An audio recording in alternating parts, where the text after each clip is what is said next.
महंगाई तो कम हुई नहीं है, महंगाई तो बढ़ती ही जा रही है, बेसिक्स नीड्स ही नहीं कंप्लीट हो रही। अच्छा, घर में बच्चे हैं, बच्चों को भूखा रख लेंगे आप? हाँ जी, कोई दिक्कत नहीं है, मोदी बस। महंगाई कहाँ बढ़ी है? महंगाई नहीं है, पैसा बढ़ा है लोगों के पास। देश के अंदर में सबसे ज्यादा रोजगार देने का कोई संसाधन था तो रेलवे और डिफेंस, और दोनों को बेच दिया गया।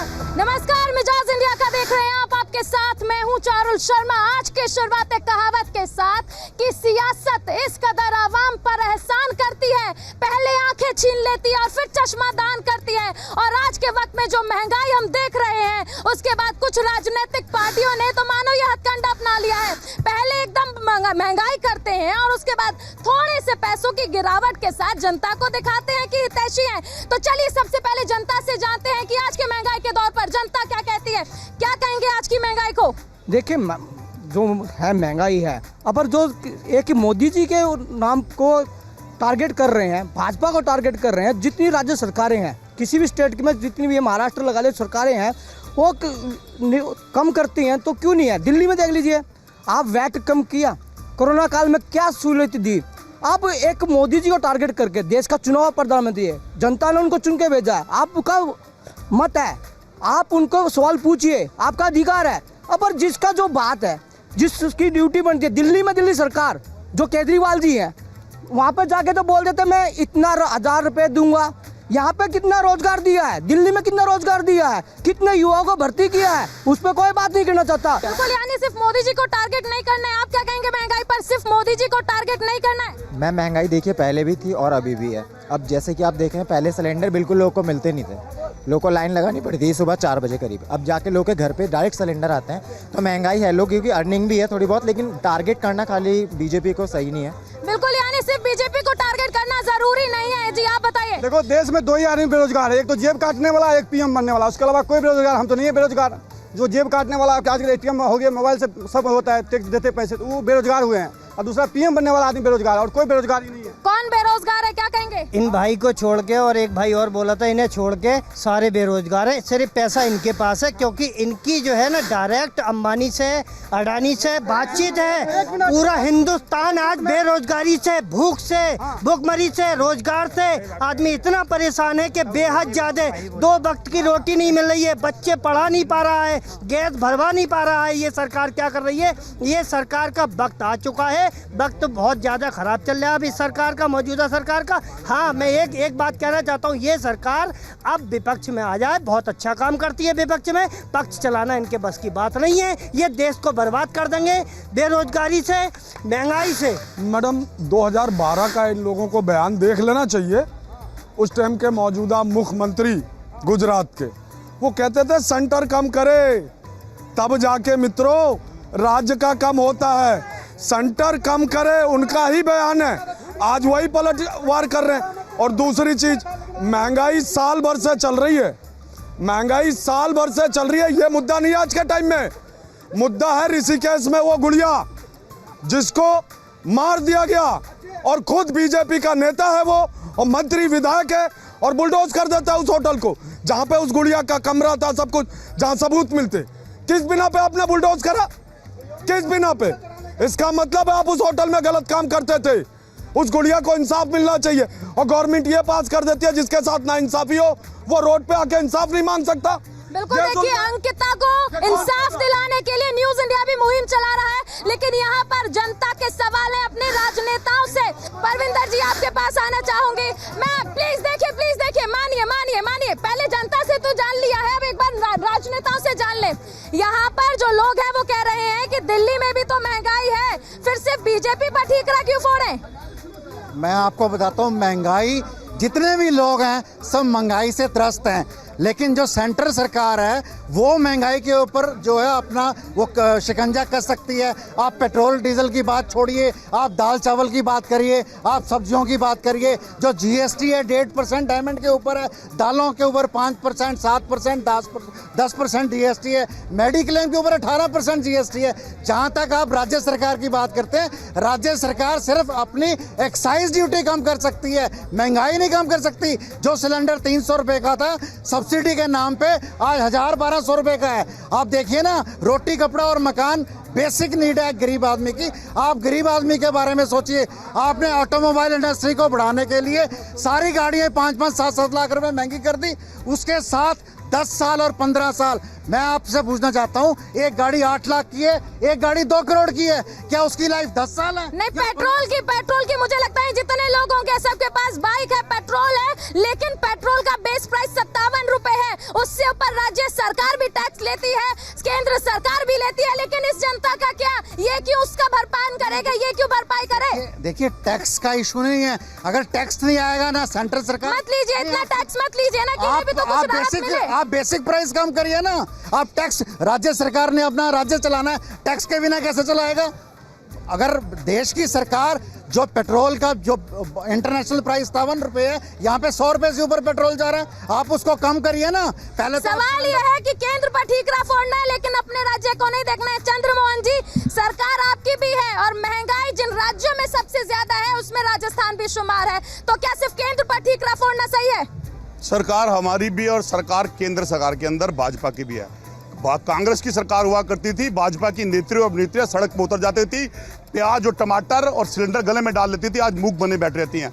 सरकार कांग्रेस की भी थी, कांग्रेस सरकार भाजपा की भी है, और अगर किसी की किस्मत लुटती थी तो भाजपा की नेत्री, अभिनेत्री, नेता सड़कों पर उतरते थे। क्यों आज भाजपा के हर नेता के ऊपर लांछन लगता है और वो किसी बेटी के साथ बलात्कार, किसी बेटी के साथ बदतमीजी करने में लिप्त आते हैं? क्यों मुख बनी रहती है भाजपा? ये तो जवाब उनको है जो लोग सत्ता पर उतरते थे और जवाब मांगते थे लोगों के ऊपर। 88,600 करोड़ रुपया, 8600 करोड़ रुपया टोटल रुपए से डॉलर में कन्वर्ट कर दिया गया। किसको बेनिफिट देने के लिए कर दिया गया? चश्मा आंखों से खोलो मित्र, जो पैसा तुम्हारा है वो डॉलर में कन्वर्ट करके कहां जा रहा है और किन किन को फायदा दिया जा रहा है? वो मित्रों को फायदा दिया जा रहा है, आपकी डेट से निकाला जा रहा है। और कौन कहता था कि सरकार की साख गिर जाती है, महंगाई बढ़ती है? तो आज चुप कैसे हैं जब डॉलर के रेट चले गए, पेट्रोल के रेट बढ़ गए? पिछले 3 महीनों में पेट्रोल के रेट, क्रूड ऑयल के निरंतर घटते चले गए। जब क्रूड ऑयल का रेट बढ़ता है, सरकार और पेट्रोल माफिया उसके रेट बढ़ा देता है, तो पेट्रोल के रेट सरकार क्यों कम नहीं करती? चंद्रमोहन जी से सवाल था कि राजस्थान में आपकी सरकार है तो महंगाई कम क्यों नहीं है, लेकिन हर बार की तरह यहाँ से भी गेंद उठाई और केंद्र सरकार के पाले में डाल दी। मैं आपके पास आना चाहूंगी, हम महंगाई की बात कर रहे हैं और एक महिला से जाना बहुत जरूरी है, घर उन्हें चलाना है, क्या कहेंगे? बिल्कुल, मैं तो ये कहना चाहूंगी कि बेसिक्स नीड्स जो होती है पहले तो वो पूरी होनी चाहिए। कोई भी सरकार आ रही है, जब भी देखो चाहे कहती है कि हम चेंज कर देंगे, हम चेंज कर देंगे, चेंज हो कहाँ रहा है? कभी भी महंगाई तो कम हुई नहीं है, महंगाई तो बढ़ती ही जा रही है, बेसिक्स नीड्स ही नहीं कंप्लीट हो रही। तो दूसरी नीड्स जो हमारी कुछ वैल्यूएबल थिंग्स है, या आप कहते हैं कि गर्ल्स की बेसिक्स नीड्स है, वो भी कंप्लीट नहीं हो रही, तो हम कैसे कह सकते हैं कि हमारा जो देश है वो विकास करेगा? बिल्कुल, कैसे देश विकास करेगा? मैं आपके पास आना चाहूंगी सुमन जी, यहाँ पर आपने देखा कि केंद्र सरकार के पाले में गेंद जरूर जा रही है। 2014 का दौर आपको याद होगा, अभी जिस तरह कहा भी गया कि बीजेपी के नेता सड़कों पर आते थे और स्मृति ईरानी जी सिलेंडर लेकर आई थी। सरकार बदल गई, लेकिन अब जो सरकार है उसने भी महंगाई से राहत नहीं दी। देखिए, ऐसा नहीं है, महंगाई की बात जहाँ पर हम करते हैं वहाँ महंगाई जितनी कंट्रोल आज देश के अंदर हुई है वो आप पूरे विश्व के सिनेरियो को देखिए।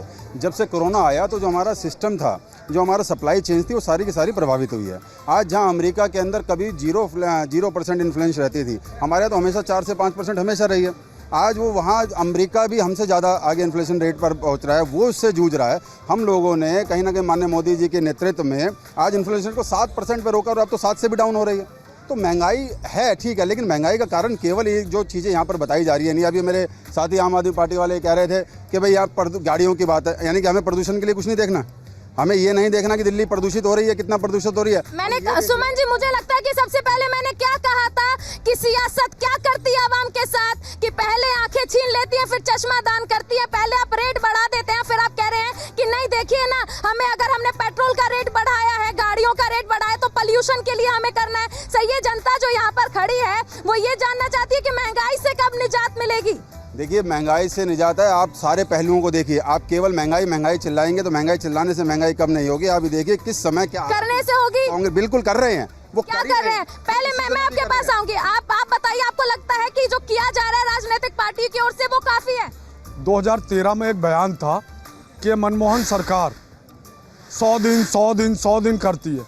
अब वो साहब बोलते ही नहीं है कौन से दिन महंगाई कम होगी, उनकी बोलती ही बंद है। एक बयान और आया था 2013 में, मित्रों नेपाल का, बांग्लादेश का, पाकिस्तान का रुपया नहीं गिरता, क्या वजह इंडिया का रुपया गिरता है? आज वो बयान उठाकर बताओ, जवाब दो। आज वही बयान पे जवाब ही नहीं है, खाली हम जनता पीस रहे हैं, गरीब लोग पीस रहे हैं। 410 रुपये सिलेंडर हुआ था, 10 रुपये बढ़े थे। मैं काम पर यहीं कनॉट प्लेस में काम करता हूँ, घूम फिर के बेचता हूँ सामान। अपने काम पर आ रहा था, बसें जाम लग गई थी, आने को नहीं मिला। क्यों? पता लगा जी स्मृति ईरानी जी गैस सिलेंडर लेके पूरे रोड को जाम करे हुए हैं। मैं माननीय मंत्री श्री स्मृति ईरानी अपनी बड़ी बहन को आह्वान करता हूं कि आए रोड पर, अंकिता के लिए आ जाएं जिसके लिए निर्भया के लिए कूदी थी। कम से कम मुंह से कुछ तो बोल दे हेमा मालिनी जी। मुझे लगता है स्मृति जी आ जाएंगी, स्मृति जी आ जाएंगी। पेट्रोल थोड़ा महंगा है इसलिए आने में शायद उन्हें वक्त लग रहा है, सोच रही है जी। इंडिया में महंगाई तो नहीं है भाई, इंडिया सस्ता, पाकिस्तान में भाई साहब को पाकिस्तान से पेट्रोल लाना चाहिए, सस्ता मिल रहा है। चीन में सस्ता है, सब जगह महंगाई हुआ है, हिंदुस्तान में प्लस में महंगाई। नहीं, मैं ये राय नहीं दूंगी कि आप किसी को पाकिस्तान जाने की सलाह दें या वहाँ से खरीदारी की सलाह ना दें। आपके पास आप बताओ, ये जो कह रहे हैं अच्छे दिन आए, आपके आए? इस पूरे अच्छे दिन है मोदी जी के, मतलब इलावा कोई नहीं आना चाहिए ज़िंदगी में। हमारे गांव में जाके देखो, आज कम से कम 950 कॉलोनी निकलवाई, गैस सिलेंडर मिला। जहाँ हमारी औरतें ऐसे नहीं आऊंगी, सबको मौका मिलेगा, सबको मौका। एक ही कहना है मेरा तो दीदी, मोदी जी है देश के नगीने, दुश्मनों को छुड़ाते हैं पसीने, अमेरिका से ले आए आतंकवादियों को मारने वाले मशीने। और मोदी जी जैसा ना तो कोई है, ना कोई था, ना कोई रहेगा। आप बताइए, आप क्या कहना चाहेंगे? जिस तरह खाने की चीजों पर जीएसटी लगी है, जनता महंगाई की बात कर रही है, आपको क्या लगता है महंगाई बढ़ी है, घटी है, या फिर जिस तरह कह रहे हैं मोदी है तो मुमकिन है? देखिए बात तो ये है, महंगाई तो बढ़ी है और सरकार को कुछ ठोस कदम उठाने चाहिए ताकि गरीबों को भी देखना है। ये बेरोजगारी फैल रही है, इसके बारे में सरकार को सोचना चाहिए। आखिरकार इतना नहीं, ऐसे नहीं सर, मैं आपके पास आती हूँ। आप बहुत प्रमुखता से कह रही हैं, दावेदारी कर रही हैं कि भूखे मर जाएंगे, लेकिन सत्ता में मोदी जी लाएंगे। एक भी बंद कर दो, लेकिन मोदी है तो मुमकिन है। अच्छा, घर में बच्चे हैं, बच्चों को भूखा रख लेंगे आप? हाँ जी, कोई दिक्कत नहीं है। मोदी बस क्या खिलाएंगी बच्चों को? हवा कम खिला लेंगे, कोई दिक्कत नहीं है। मोदी है तो इंडिया श्रीलंका नहीं बनेगा। आप बिलीव कीजिए, मोदी है तो श्रीलंका नहीं बनेगा इंडिया। थोड़ा सा जब किसी को दर्द होता है तो उसे इंजेक्शन लगता है तो दर्द होता है ना, तो ये दर्द है, कड़वी दवाई असर करती है मैडम।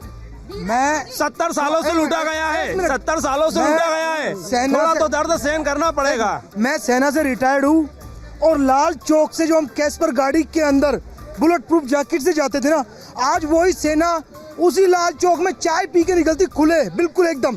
किस वजह से? सिर्फ मोदी है। तो क्या करेंगे? बिल्कुल, देखिए देश की ताकत तो बढ़ी है, इस बात में कोई दो राय नहीं है। भूखे रहेंगे, कोई दिक्कत नहीं, मोदी है तो मुमकिन है।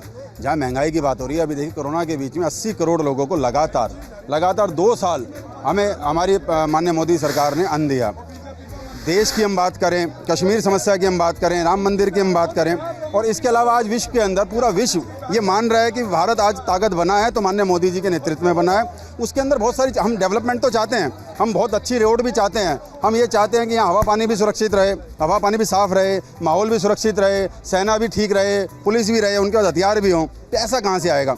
अभी हमारे साथी कह रहे थे कि टैक्स हम नहीं हटाएंगे, टैक्स के बिना सरकार नहीं चलेगी। दिल्ली सरकार तो बिना टैक्स के नहीं चलेगी, केंद्र सरकार कहाँ से डोनेशन लेके आएगी? केंद्र सरकार बिना टैक्स के चल जाएगी।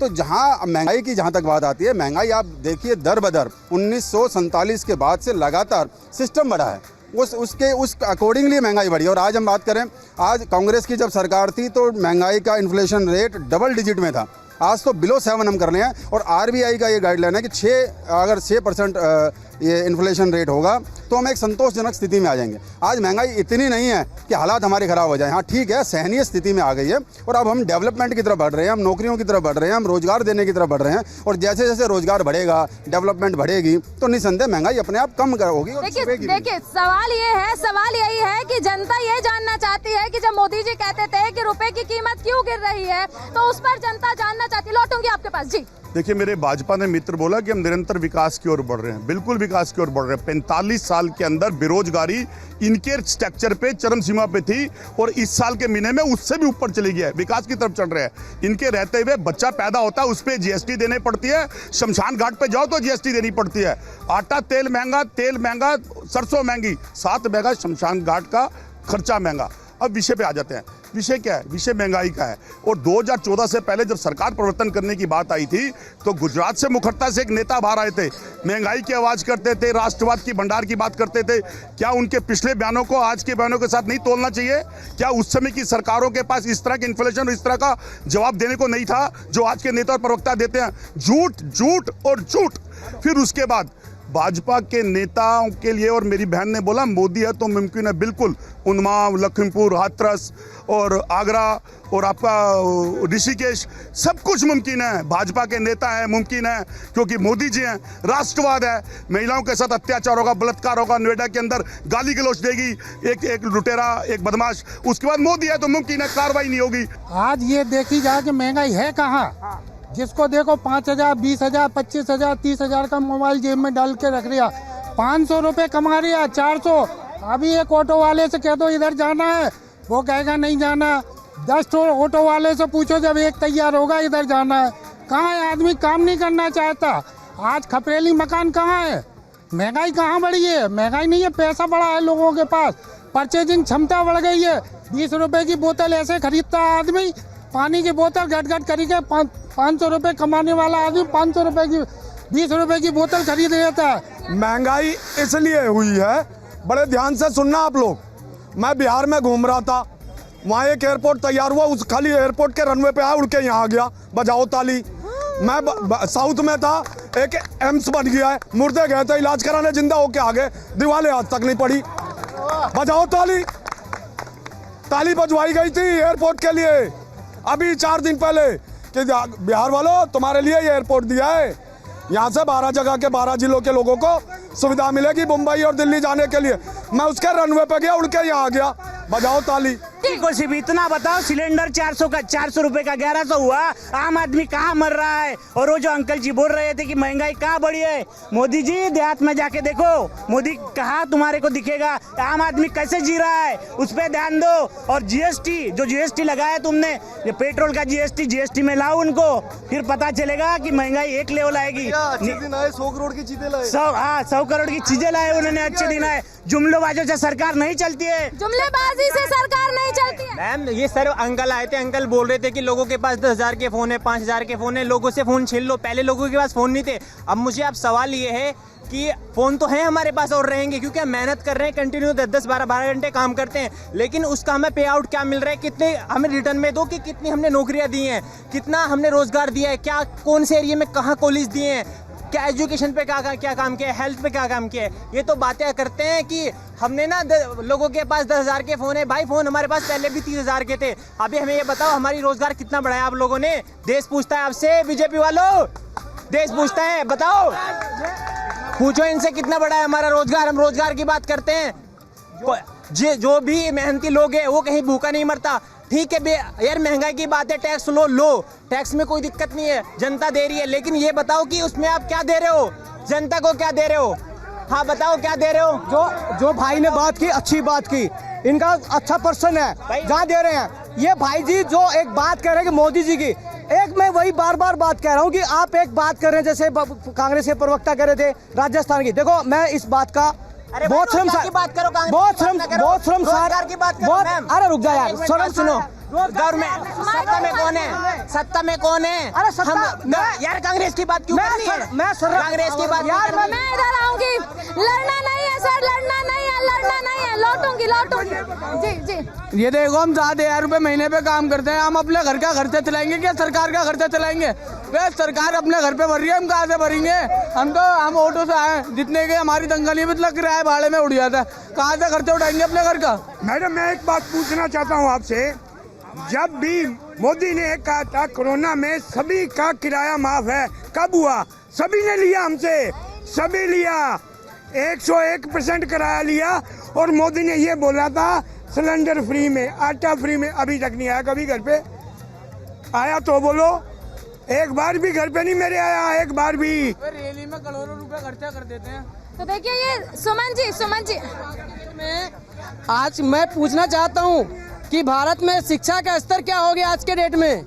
आप एक जगह रोजगार की बात करते हैं और दूसरी जगह सारे सरकारी संस्थान को बेचे जा रहे हैं। आज देश के अंदर में सबसे ज्यादा रोजगार देने का कोई संसाधन था तो रेलवे और डिफेंस, और दोनों को अब बेच दिया गया। अब ये बताइए कि कोई भी माँ बाप अपने बच्चे को पढ़ाता है, उसका मकसद क्या होता है? सरकारी नौकरी। आप सरकारी नौकरी को ही खत्म कर रहे हो तो हमारा पढ़ने के पीछे मकसद क्या है? जब पढ़ने के पीछे कोई मकसद नहीं है तो शिक्षा का स्तर क्या होगा? तो मैं आज बीजेपी के जो भी नेता है, मैं उन सब से पूछना चाहता हूँ कि अगर आप वाकई शिक्षा के स्तर को बढ़ाना चाहते हैं तो रोजगार बढ़ाइए, और रोजगार को बढ़ाना चाहते हैं तो सरकारी संस्थान बनाइए। जब तक सरकारी संस्थान नहीं बनेगी रोजगार क्रिएट नहीं होगी, और अगर रोजगार क्रिएट नहीं होगी तो शिक्षा का स्तर कभी नहीं बढ़ेगा। मैं सबसे बोलना चाहता हूँ। बिल्कुल बिल्कुल बिल्कुल। चलिए सुमन जी इसका जवाब देना चाहते हैं। सुमन जी, यहाँ पर सवालों की झड़ी लगी है। रोजगार की बात करिए, शिक्षा की बात करिए, महंगाई की बात करिए, कानून व्यवस्था की बात करिए, विकास की बात कीजिए। देखिए, सबसे पहले वो मेरे भाई ने कहा कि 7,000 रुपये मैं कमाता हूँ और मैं 7,000 में घर चलाऊंगा, टैक्स दूंगा। आप देखिए 5 लाख रुपए तक आपकी अगर इनकम है उस पर कोई टैक्स नहीं है, इनकम टैक्स भी नहीं है। आप जब पर ये जीएसटी की भी तो है ना सर। सुनिए सुमन जी यहाँ वो टैक्स की बात नहीं कर रहे हैं। यहाँ पर टैक्स से मतलब सुनिए टैक्स से मतलब यहाँ पर उसका सुनिए यहाँ टैक्स से उनका मतलब है उस जीएसटी का जो वो खाने पर दे रहे हैं, जो अन्न पर दिया जा रहा है जीएसटी, उसका क्या करें सर? देखिए क्या है, टैक्स कोई ऐसी टैक्स नहीं है जो क्या कहते हैं आज हमने मोदी सरकार जी ने लगाया हो। टैक्स एक सिस्टम होता है, एक व्यवस्था होती है सारी व्यवस्थाओं को बनाने के लिए, पहली बात। दूसरी बात जो मेरे भाई कहते हैं सरकारी नौकरियों की, शिक्षा को उन्होंने जोड़ा सरकारी नौकरी से। हमें सरकारी नौकरी की तरफ ही जाना क्यों है? हम शिक्षा सरकारी नौकरी के लिए ले रहे हैं या नौकरी के लिए ले रहे हैं, या हम अपने आप को खड़ा करने ले रहे हैं? हम अपने आप को डेवलप करने की क्यों नहीं सोच रहे हैं? सरकारी नौकरी का मतलब क्या हुआ? उन्होंने क्या बोला अभी कि सरकारी नौकरी को रोजगार आप शिक्षा से कैसे जोड़ रहे हैं? मैं उनसे पूछता हूँ कि यहाँ बैठे जितने भी लोग हैं, जितने भी गार्जियन हैं, वक्त कम है आपके पास, आखिरी रिएक्शन बताइए। ये जो बोल रहे हैं कि ये चाय बनने वाला प्रधानमंत्री है, क्या चाय बनाने वाला प्रधानमंत्री नहीं हो सकता है? अपने स्किल को डेवलप कीजिए। प्रधानमंत्री आज एजुकेशन को बढ़ावा दे रहे हैं, सरकारी संस्थान बेच रहे हैं तो सरकारी संस्थान को बेहतर करने के लिए बेच रहे हैं। आप कभी भी सरकारी संस्थान में देखिए कि कर्मचारी कितना बढ़िया काम करते हैं। और ये चलिए माफ एक छोटा सा रिएक्शन। परविंदर जी कुछ कहना चाह रहे हैं, वक्त की कमी है, माफ कीजिएगा। मैं आपको रोजगार की बात बताऊं, 23.9% रोजगार है हिंदुस्तान के अंदर। हम बांग्लादेश से भी पीछे हैं, पाकिस्तान में भी पीछे हैं।